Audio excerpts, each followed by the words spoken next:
बच्चों हम डिस्कस कर रहे हैं क्लास 12th के टॉपिक को। 11th का हम ऑलरेडी डिस्कस कर चुके हैं। अब 12th में हम क्या पढ़ेंगे, हम पढ़ेंगे इंट्रोडक्टरी मैक्रो इकोनॉमिक्स पढ़ने वाले हैं हम इसमें, ठीक है। और दूसरा हम पढ़ने वाले इंडियन इकोनॉमिक डेवलपमेंट। दोनों की इनकी भी 40-40% वेटेज रहेगी और यहाँ पे भी आपको 20% वेटेज आपको उसकी दी जाएगी, क्या कहते हैं, प्रोजेक्ट वर्क की। अब इंट्रोडक्टरी माइक्रो इकोनॉमिक माइक्रो पढ़ चुके हैं हम, अब मैक्रो पढ़ रहे हैं। तो इसमें नेशनल इनकम पढ़ रहे हैं, मनी एंड बैंकिंग पढ़ रहे हैं, determinant of income and employment, government budget, balance of payment. Weightage check कर लीजिए, सबसे ज्यादा वेटेज किसकी दिख रही है आपको, इनकम एंड एम्प्लॉयमेंट में। तो इसका मतलब बच्चों क्या है, सबसे ज्यादा टाइम आपको किसको देना है, इनकम और एम्प्लॉयमेंट वाले चैप्टर को। फिर आपकी सेकंड हाईएस्ट वेटेज किसकी दे रखी है, नेशनल इनकम को। इसके तो बच्चों सीयूईटी में भी भर भर के क्वेश्चन आपको दिखेंगे।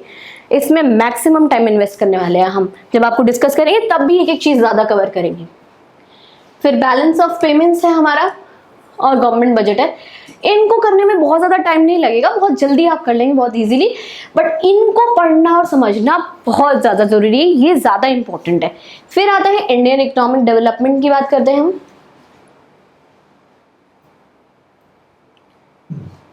इंडियन इकोनॉमिक डेवलपमेंट में हम क्या पढ़ेंगे, डेवलपमेंट एक्सपीरियंस 1947 से 1990 तक का, और इकोनॉमिक रिफॉर्म्स क्या है, जैसे लिबरलाइजेशन, प्राइवेटाइजेशन, ग्लोबलाइजेशन, ऐसे रिफॉर्म्स आएंगे, हम जानेंगे इसमें क्या हुआ।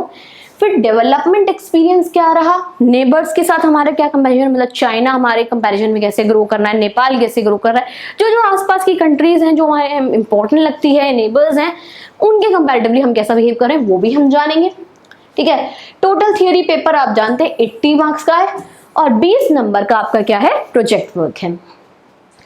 अब डिटेल में हम सिलेबस को डिस्कस कर लेते हैं। पार्ट ए में मैक्रो इकोनॉमिक्स की बात कर रहे हैं। यूनिट नंबर 1 में नेशनल इनकम और रिलेटेड एग्रीगेट्स है। बच्चों इसको तो मैं बार बार ही स्टार मार्क करती हूँ, मैं कहती हूँ ये बहुत ज्यादा इंपॉर्टेंट है, इस पे आपको फोकस करना ही करना है, टाइम को ज्यादा डिवोट करना ही है। What is macro economics, basic consumption goods, capital goods, final goods, 30 period है इसमें।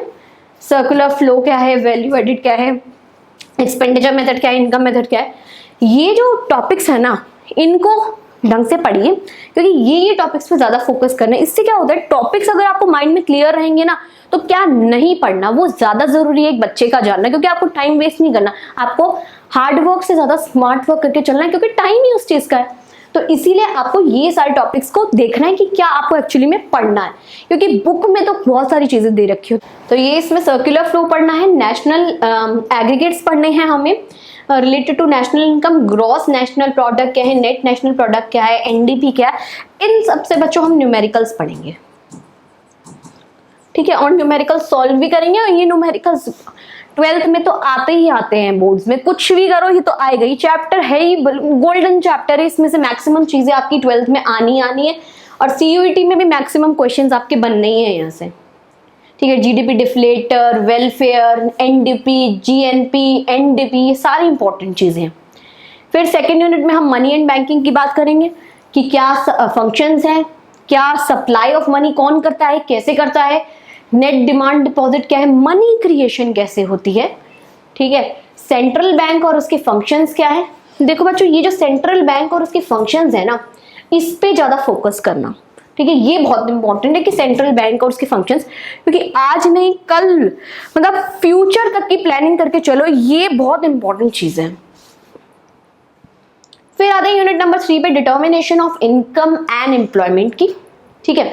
इसमें हम पढ़ रहे हैं एग्रीगेट डिमांड और उसके कंपोनेंट्स क्या हैं, प्रोपेंसिटी टू कंज्यूम क्या होती है, सेव क्या होती है, equilibrium, short run equilibrium output क्या है, investment multiplier, very very important, multiplier क्या होता है, ठीक है। फुल एम्प्लॉयमेंट क्या होती है, इनवॉलंटरी अनएम्प्लॉयमेंट क्या होती है, एक्सेस डिमांड क्या है, डेफिशिएंट डिमांड क्या है, मेजर्स क्या है उन्हें करेक्ट करने के, चेंजेस क्या है गवर्नमेंट स्पेंडिंग में, टैक्सेस क्या है, मनी सप्लाई, ये सब चीजें बहुत इंपॉर्टेंट। इसकी तो आपको पता है वेटेज भी कितनी है, 12 नंबर की वेटेज है 80 नंबर में से, बहुत इंपॉर्टेंट रोल है, इसको तो हम मिस ही नहीं कर सकते, इससे क्वेश्चंस भी आएंगे सीयूईटी के बहुत ज्यादा।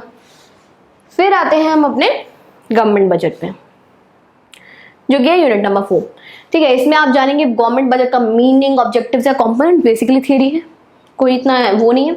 फिर अब क्या मेजर रोल है जो इंपॉर्टेंट है इसमें है एक्सपेंडिचर क्या है आपका, ठीक है, रेवेन्यू एक्सपेंडिचर, कैपिटल एक्सपेंडिचर, उसी तरह से आपका receipts, revenue receipts, capital receipts, balanced surplus और डेफिसिट बजट क्या होता है, ठीक है, मेजर्स गवर्नमेंट डेफिसिट के। ये चीज़ें छोटा सा चैप्टर है, बहुत जल्दी कवर करेंगे इसको हम, 2-3 लेक्चर्स में हम इसको कवर कर लेंगे। इजी है, स्कोरिंग है, जल्दी कवर करेंगे, ज़्यादा टाइम नहीं लगाएंगे। फिर है balance of payment, unit number 5। Balance of payment जो यूनिट नंबर 5 है, इसमें मीनिंग और कंपोनेंट जानेंगे। सरप्लस और डेफिसिट क्या होता है बीओपी में। फॉरेन एक्सचेंज रेट क्या है, मीनिंग क्या है फिक्स्ड और फ्लेक्सिबल एक्सचेंज रेट का, ये बहुत इंपॉर्टेंट है, जानेंगे। मैनेज फ्लोटिंग क्या है, इंपॉर्टेंट कॉन्सेप्ट है। डिटरमाइन कैसे होता है एक्सचेंज रेट मार्केट में, हम डायग्राम बना के भी बता सकते हैं इसको। मैनेज फ्लोटिंग क्या होती है, जो प्रैक्टिस करते हैं हम, वो भी पढ़ेंगे हम इसमें। अब आते हैं पार्ट बी पे, Indian economic development. Indian economic development में बच्चों हम क्या पढ़ेंगे कि डेवलपमेंट एक्सपीरियंस कैसा रह चुका है 1947 से, जब हमारा देश आजाद हुआ था 1990 तक, जब तक हमने इकोनॉमिक रिफॉर्म्स इंट्रोड्यूस नहीं करी, क्या जरूरत पड़ गई, मतलब क्या हालात थे, क्यों वो हालात थे, और क्या जरूरत पड़ गई कि हमें अपनी इकोनॉमी को लिबरलाइज, प्राइवेटाइज और ग्लोबलाइज करना पड़ा। इतनी क्या गरीबी आ गई कि आईएमएफ के पास पहुंचे कि हमारी मदद कीजिए और हमारी इकोनॉमी को रिवाइव करिए, वो सब जानेंगे डेवलपमेंट एक्सपीरियंस में। इंट्रोडक्शन पढ़ेंगे, स्टेट क्या था, economy on the eve of independence, Indian economic system के बारे में जानेंगे हम, ठीक है। फिर common goals of 5 year plan, 5 year plan बहुत इंपॉर्टेंट है, आगे तक फ्यूचर में काम आएंगे। कुछ भी चीजें जो पढ़ रहे हैं ना बच्चों, फ्यूचर तक काम आनी है, ये नहीं है कि इसको पढ़ के छोड़ दिया, वो वाला सब्जेक्ट ही नहीं है ये पढ़ के छोड़ने वाला, आगे तक की आपकी हेल्प करेगा, ठीक है। मेन फीचर्स क्या है, problems, policies of agriculture, institutional aspects, new agriculture strategy, industrial policy reform 1956, foreign trade, ठीक है। फिर इकोनॉमिक रिफॉर्म्स की बात करेंगे हम 1991 के, फीचर्स क्या है, लिबरलाइजेशन, ग्लोबलाइजेशन और एलपीजी पॉलिसी। बेसिकली कंसेप्ट क्या है, डीमोनेटाइजेशन और जीएसटी के, ये नए कॉन्सेप्ट भी डाल दिए गए, क्या है और क्या रूल्स है, ठीक है। तो ऑब्वियसली इसके भी चांसेस हैं कि नया क्वेश्चन है तो 1 से 2 क्वेश्चन इसके आ जाए, ज्यादा नहीं पर आ सकते हैं। अब आते हैं current challenges facing the Indian economy, human capital formation. पहले जानेंगे ह्यूमन कैपिटल होता क्या है, किस तरीके से इन्वेस्टमेंट इन ह्यूमन कैपिटल होती है, how people become a resource, role of human capital, growth of education. फिर रूरल डेवलपमेंट की बात करेंगे, इसके क्या क्या इश्यूज हैं, कोऑपरेटिव एम्प्लॉयमेंट, सस्टेनेबल डेवलपमेंट, ये बेसिकली 3 चीजें हैं। फिर डेवलपमेंट एक्सपीरियंस है, कंपैरिजन करेंगे अपने नेबर्स से, एंड फिर हम अपना प्रोजेक्ट, पार्ट सी है आपका जो एज प्रोजेक्ट है, वो तो आपके स्कूल आपको बता देंगे। प्रिस्क्राइब टेक्स्ट बुक्स ये एनसीईआरटी की ही दे रखी हैं, जो सीबीएसई का मटेरियल है। बाकी एडिशनल जो सोर्सेज होंगे वो आप हमारे रेगुलर वीडियोस पे अगर फॉलो अप रखेंगे, वो हम आपको गाइड करते रहेंगे। बच्चों हम लोग 11th और 12th का सिलेबस डिस्कस कर चुके हैं। अब मैं चाहती हूँ कि एक बार आप सीयूईटी का भी सिलेबस देख लें, ताकि आपको एक आइडिया लग जाए कि कौन सी चीजों पे आपको ज्यादा फोकस करना है सीयूईटी के पॉइंट ऑफ व्यू से। ये है हमारा, इसका कोड है 309, तो पढ़ लेते हैं हम, ठीक है। Introduction to micro economics unit number 1 में।